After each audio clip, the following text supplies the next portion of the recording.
All right. We're just going to keep it to a short little reading again for today. Check in.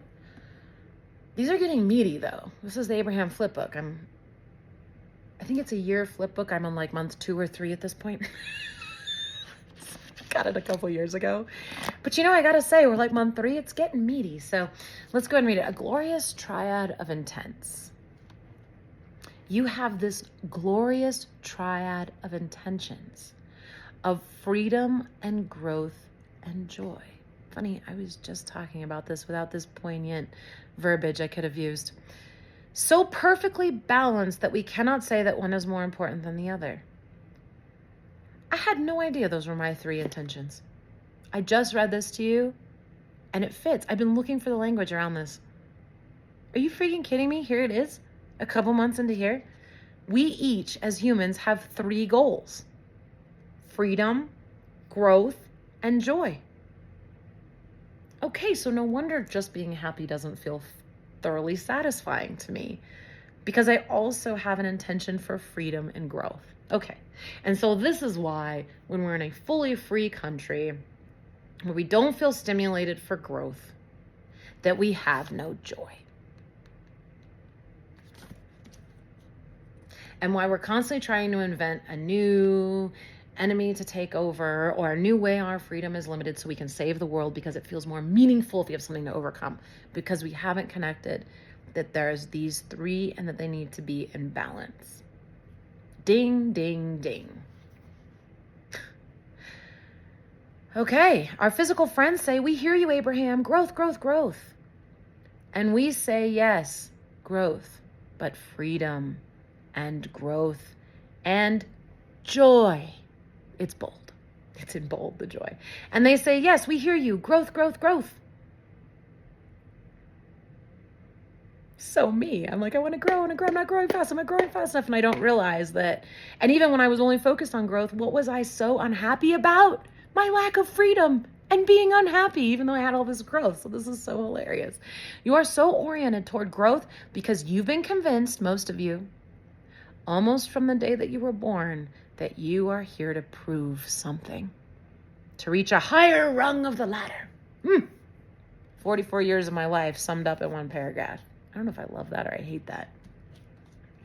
When your goal is growth, then in your drive for growth, you work too hard. You don't say.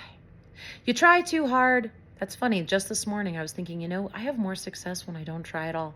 I try way too hard. I bust things up because I try too hard. And I'm watching a coworker of mine.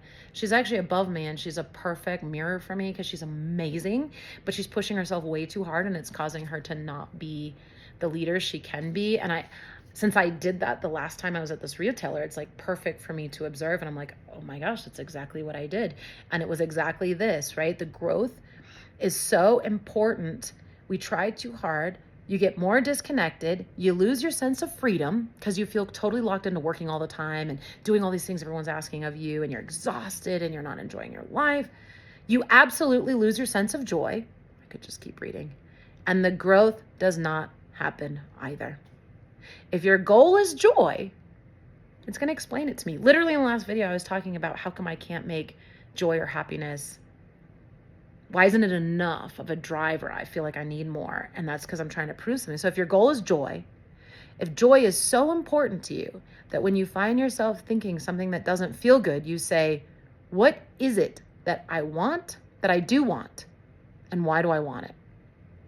So a lot of this work is about don't get caught up in like pitch a tent when you're feeling down like I do, or sad for myself, or things don't work out or whatever. It's saying, and I have been getting better at this, I will say this, but it's also reminding yourself, it's just when you're feeling bad, remembering this, to stop and ask and say, what is it that I want? What am I looking for in what I'm feeling? And why do I want it, right? Getting back to that why. And I have a hard time accepting joy being enough of a why. But when we add this, that I'm also looking for freedom and growth, that helps me. So you're basically looking at negative emotion as just something that's keying you into something you want that you don't have. And so you're just supposed to quickly say, okay, what do I want and why do I want it as a result of this negative feeling?